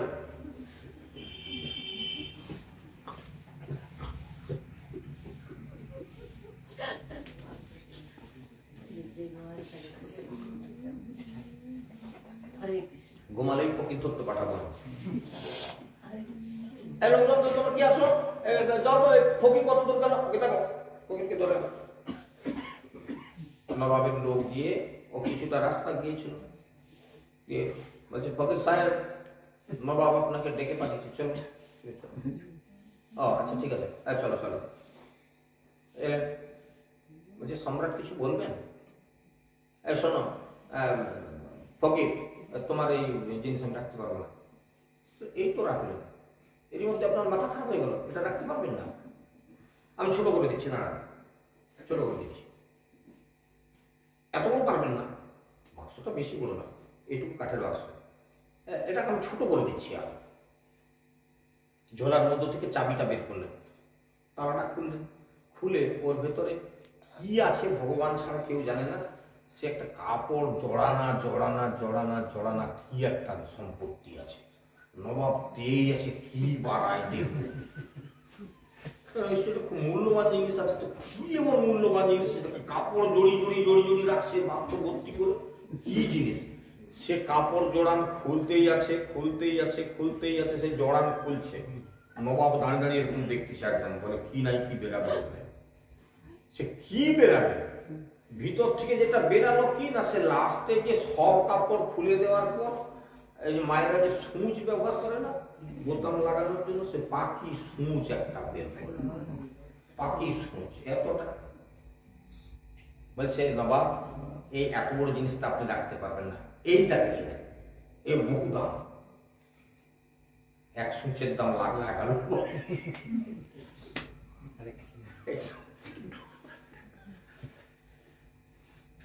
এইটা রেখে দেন। নবাব বলে তুমি কি আমাকে মূর্খ ভাবলে? ওই একই তো কথা, ওই কন্ডিশনটা কি, আমি যখন বলবো যে ওটা আমার কাছে পৌঁছে দেন, পৌঁছে দিতে হবে। বলে না আমি পারবো না। বলে আপনার এত লোক লস্কর আছে, আপনি নবাব, আপনার এত ক্ষমতা, এক্ষুনি কারণ আপনি গদ্দান দিতে পারেন, এইটুকু জিনিস পৌঁছাতে পারবেন না। বলে না। বলে নবাব এই সিংহাসন আপনার ঠাকুরদারও নয়, আপনার বাবারও নয়, আর আপনারও নয়। 3 দিনের জন্য আপনি আসছেন, তাই এত আপনার ডাঁট। আমরা কিছু বুঝতে পারছি কি? আমরা এই পৃথিবীতে এসে সামান্য 2-5 বিঘা জমিনের কেউ মালিক, সামান্য কারো দোতলা একটা বাড়ির মালিক, সামান্য কিছু টাকা পয়সা ব্যাংকে আছে, সামান্য 4 চাকার একটা গাড়ি আছে, কি কারো 18 চাকা আছে ধরে নিলাম, ও চাকা তো খুলে খুলে কোন দিকে গড়ে যাবে তার ঠিক নেই একদিন, তাই না? এই সম্পত্তির মালিক আমরা। আমার কেদারনাথ রায় বাবাজি মহারাজ বোঝাতে চাইলেন, এই পৃথিবীর সামান্য একটা সূচও যাওয়ার দিনে আমরা নিয়ে যেতে পারবো না, এইখানেই সব রেখে দিয়ে চলে যেতে হবে। অথচ আমাদের এত অহংকার, কিছু বুঝতে পারতেছি না। দেখুন, এই পৃথিবীর সামান্য সূচ আমরা নিয়ে যেতে পারবো না, এই পৃথিবীতে সব রেখে দিয়ে চলে যেতে হবে, শুধু আমার কর্মফলটাকে নিয়ে চলে যেতে হবে, ওটা কিন্তু আপনার পেছন ছাড়বে না। তাহলে এই সম্পত্তি বানানোর জন্য, এই জগতের ওইরকম সূচ কিনবার জন্য আমরা কি করি? লোকের ধান্দা করছি, চুরি করছি, মিথ্যা কথা বলছি, ফাঁকি দিচ্ছি। আজকে সংসারে দেখুন, সবাই প্রতিবেশীকে ফাঁকি দিয়ে আমি নিয়ে নেবো, ভাইকে ফাঁকি দিয়ে আমি নিব, ইত্যাদি। তো এই তো চলছে সংসারে, নাকি? ওরে কিছুই তো থাকবে না, এখানে যা নিবি সব রেখে দিয়ে চলে যেতে হবে। ওইটার জন্য বেকার সময় নষ্ট করছিস কেন বাবা? ওইটার দ্বারা তুই যে কর্মফলটা তৈরি করলি, এই কর্মের ফলটা কিন্তু তোমাকে জন্ম জন্ম নিয়ে বেড়াতে হবে। সিরিয়াস আছেন এই জন্য, যে সম্পত্তির জন্য আজকে আমরা কর্ম করছি, ওই কর্মটাকে কিন্তু জন্ম জন্ম নিয়ে বেড়াতে হবে। যতদিন না ওই কর্মের ফলটা আপনি ভোগ করেন, ততদিন আপনার রেহাই নাই। ওরে মানুষ, এখনো সময় আছে, মানুষ সৎ পথে নেমে আসো। এই জন্য মহাপ্রভুকে বললেন রাধা কৃষ্ণ প্রেম যার সেই বড় ধনী। যদি ধনী হতে চান, যদি এই সম্পত্তি কিছু জোগাড় করতে চান, তাহলে সেই কৃষ্ণ প্রেম লাভ হবে কি করে, সেই পন্থা আজ থেকে প্রত্যেকে অন্বেষণ করবার চেষ্টা করুন। দুঃখ মধ্যে কোন দুঃখ হয় গুরুতর, কৃষ্ণ ভক্ত বিরহ বিনু দুঃখ নাই আরো। কৃষ্ণ ভক্ত সঙ্গ যদি ত্যাগ হয়ে যায়, তার থেকে বড় দুঃখ আর নাই। আপনাদের সঙ্গ যদি আমার ছাড়া হয়ে যায়, আমার সব চলে যায় যাক, কিন্তু এই সম্পত্তি থেকে আপনারা আমাকে বঞ্চিত করবেন না। যতদিন বেঁচে আছি আপনাদের চরণ প্রান্তে যেন একটু বসতে পারি, এই আশীর্বাদ করুন আপনারা। এর থেকে পাওয়ার বড় কিছু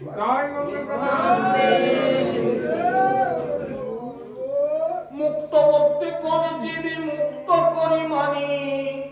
আমরা মুক্তি চাই। কারা মুক্ত? মুক্ত মধ্যে কোন জীবী মুক্ত করে মানি। মুক্তি তো তাদের হয়ে গেছে গো, যারা কৃষ্ণকেই জীবনের সর্বস্ব করে নিয়েছে। কৃষ্ণ প্রেম যার সেই মুক্ত শিরোমণি। কৃষ্ণ প্রেম যার, এই জগতে আর কিচ্ছু চাই না, শুধু কৃষ্ণ প্রেম। তোমার প্রতি অহেতুকি ভালোবাসা। এই অহেতুকি ভালোবাসার উপরে আমি একটু ডেফিনেশন করি, কাকে বলে অহেতুকি ভালোবাসা?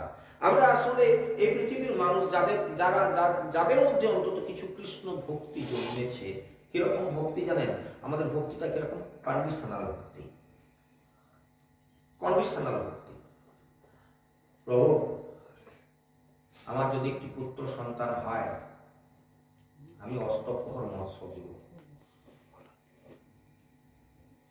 সন্তান হয়নি, যদি হয় তাহলে অষ্টম প্রহর খাওয়াবো। কথাটা ছিল যদি আমার একটি ছেলে হয়, ছেলে হলো, সেটা ছেলে না হয়ে মেয়ে হয়েছে। আমার তো কথা ছিল ছেলে হলে অষ্টপ্রহর করব, তার কিছু হয়েছিল না, মেয়ে হয়েছে। বলেন না, আমার তো কথা ছিল ছেলে হলে কিছুই দিব। ভগবান বলে আর কি করবা, তুই যখন সত্যিকার মেয়ে ছেলে দিলাম তোকে, ছেলে হলে তাহলে অষ্টম প্রহর খাওয়াতো তুই আমাকে। নাই তো নাই, আর কি করবো তুই যখন দিবি। তাহলে এটা কি ভক্তি হলো? কন্ডিশনাল ভক্তি। এতে কোনো তোমার লাভ নেই। এই জন্য এই ধরনের মানত কেউ কোনোদিন করবেন না। আপনার ইচ্ছা থাকবে ভগবানের প্রতি, কিন্তু মানত করে বলবেন না প্রভু যদি হয় দিব, যদি হয় দিব। এই কথাটা দয়া করে বলবেন না। ভগবানের প্রতি শ্রদ্ধা থাকবে, এমনি দিবেন, কিন্তু যদি হয় দিব এই কথা বলবেন না। আর যদি না হয় কিছুই দিব না, মানে একটা বাতাসাও দিব না, তাই না? তাহলে এর নাম কিন্তু কৃষ্ণ প্রেম নয়, এর দ্বারা কৃষ্ণ ভক্তি পাওয়া যায় না। এই জন্য মুক্ত মধ্যে কোন জীব মুক্ত করি মানি না, কৃষ্ণ প্রেম যার সেই মুক্ত শিরোমণি। গান তো অনেক করিব, এখন পাড়ায় পাড়ায় সব ডিজে বাজালে পুজো জমে না, তাই না? মহাপ্রভু জিজ্ঞাসা করছেন রায় রামানন্দকে, রামানন্দ গান মধ্যে কোন গান জীবের নিজ ধর্ম? গানের মধ্যে কোন গান জীবের নিজ ধর্ম? বলছে রাধা কৃষ্ণের প্রেমে কেলি যে গীতের মর্ম।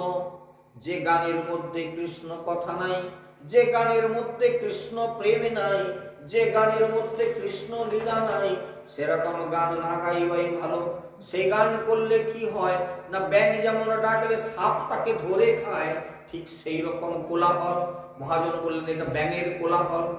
ব্যাঙ, আচ্ছা ব্যাঙ বেরোয়নি এখন? হ্যাঁ, ব্যাঙ বোধ হয় নাই তো সংসারে। যারা যারা ঘুমাচ্ছে জিজ্ঞাসা করছি, ব্যাঙ নাই গো? ব্যাঙ নাই, কোথায় আছে ধরতে পারবেন? কেউ ধরতে পারবেন না। কিন্তু যদি এখন একটা, অনেকদিন বৃষ্টি হয়নি, একটা যদি বৃষ্টি হয়ে যায়, সে পাতার নিচে থাকুক আর মাটির নিচে থাকুক, ঘ্যাও ঘ্যাও ঘ্যাও ঘ্যাও কত রকম সুর বার করবে গান বাজনা, তার কোনো ঠিক নাই।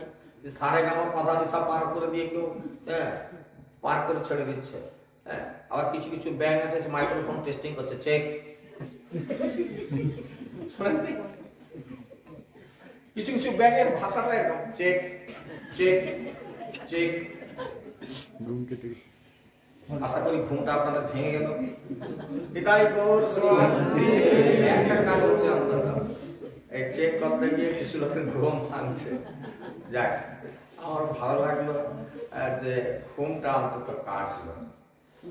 আপনাদের দোষ কিছু নাই, আমি এরকম বলি কেন, আপনি একটু ঘুমিয়ে পড়ছেন তো, একটু কথা শুনলে লাভ হবে, এই জন্য বলি, কিছু মনে করবেন না, দুঃখ পাবেন না। বলে বাবাজি খালি আমি ঘুমাই বলে আমার কি মনে হয় বলে কালকে আর যাবো না, না দয়া করে ওরকম করবেন না, আমি একটু ডেকে দিই আর কি, তবে ওই একটু রসিকতার ছলে রাখি, কিছু মনে করবেন না।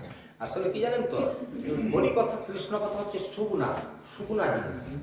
এখন এই আখের উপরে যদি মানে শুধু চুষাচুষি করেন, সে কিছু মিষ্টি পাবেন, আর ভিতরটাকে একটু নেগড়ি দিতে হয়, একটু রস না রে মিষ্টি আছে, সেই মাঝে একটু দিয়ে দিলে আপনাদের ঘুমটাও কেটে গেল। আর কিছু নয় বাবা, এইগুলো কি না আমরা তো বাবাজি লোক এই দেশে বিদেশে ভাগ বদলে ঘুরে বেড়াই।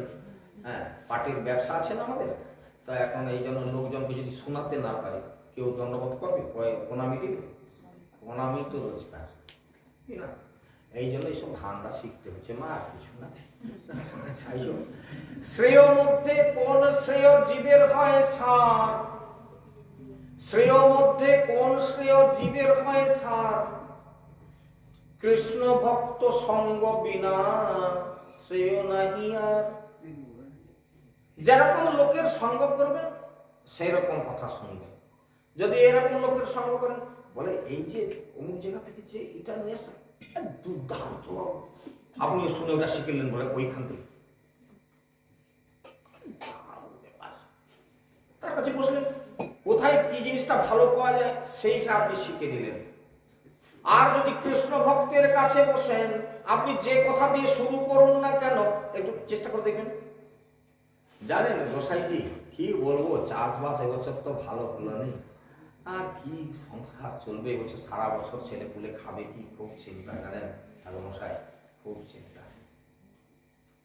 প্রকৃত যদি তিনি ঠাকুর মশাই হন, তাহলে তিনি কি বলবেন, আরে বাবা ওটা দুঃখ করতে নেই, ভগবান যখন দিবে না তোকে চিন্তা করতে হবে কেন। দেখুন সে কৃষ্ণ কথার মধ্যে চলে আসলো, তোকে চিন্তা করতে হবে, ওরে দেওয়ার মালিক তো সে। আমরা খালি ফলের আশা করি, কিছু আশা করতে হবে না। দেবার মালিক যে সে, আপনি চাইলেও দিবে আর না চাইলেও দিবে, ও তো আপনার কপালের দোষ। খালি বলে সেদিন কে একজন সে বলো, সত্যি লোকটার কিছু ছিল না, হ্যাঁ সে অমুক জায়গায় বিয়ে করে সেই বাপের ঘরে সব সম্পত্তি বিক্রি করে করে এখন কোটিপতি হয়ে গেছে।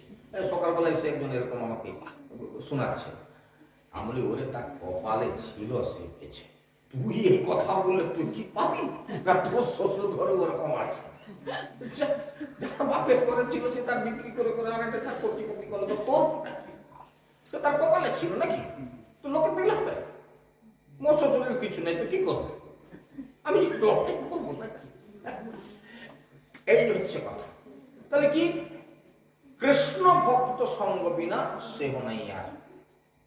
কৃষ্ণ ভক্তের সঙ্গ করুন, তাহলে কৃষ্ণ কথা পাবেন, যেটা আমাদের জীবনের মূল্যবান বস্তু।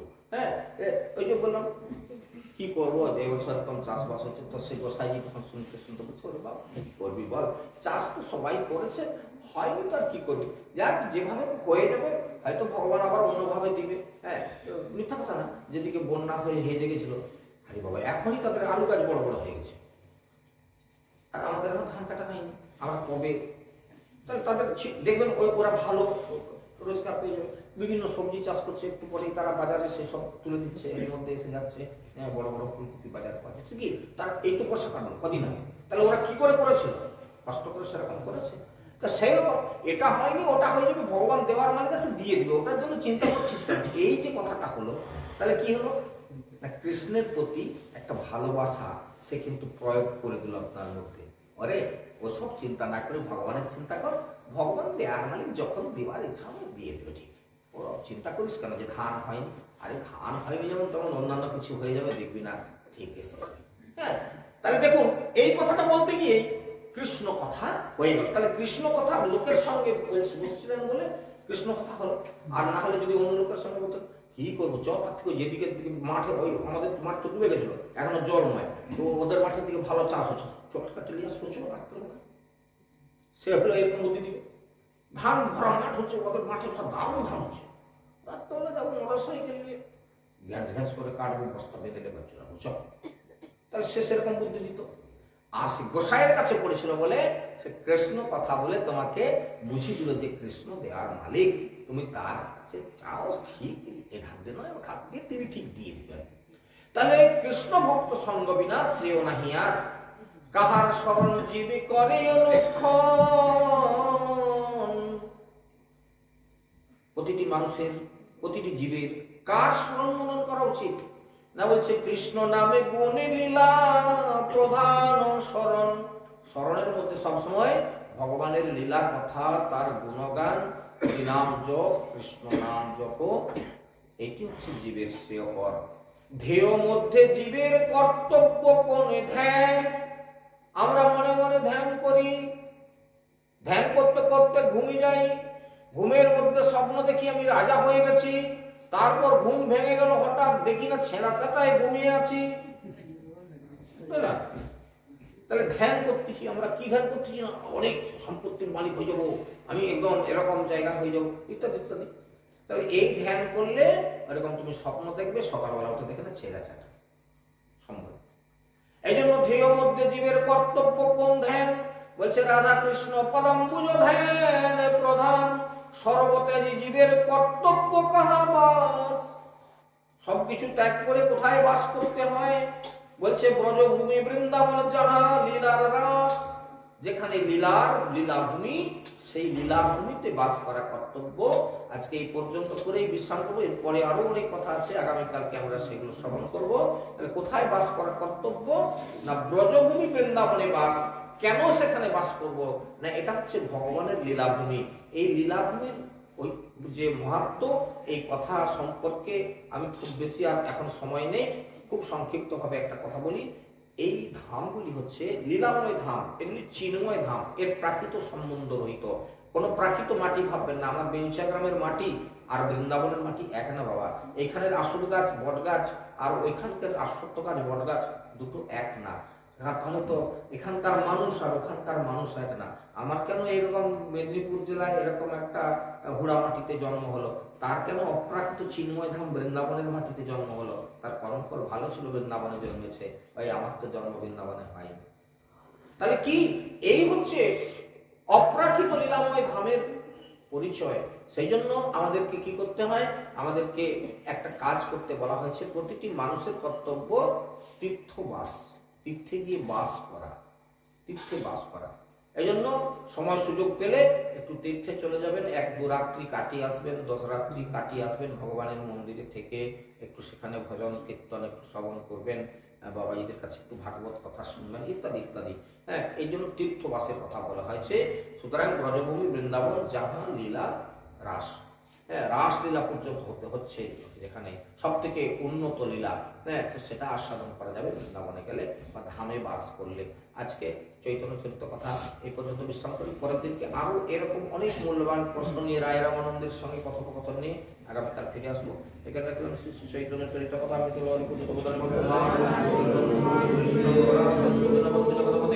আমি ঈশ্বর কবিতা কান্ত রাধাকান্ত নমস্তুতে সপ্তকাঞ্চন গৌরাঙ্গী রাধাবৃন্দাবনেশ্বরী বিশ্বমানুষুতায় দেবী তন্নমামি হরিপ্রিয়া।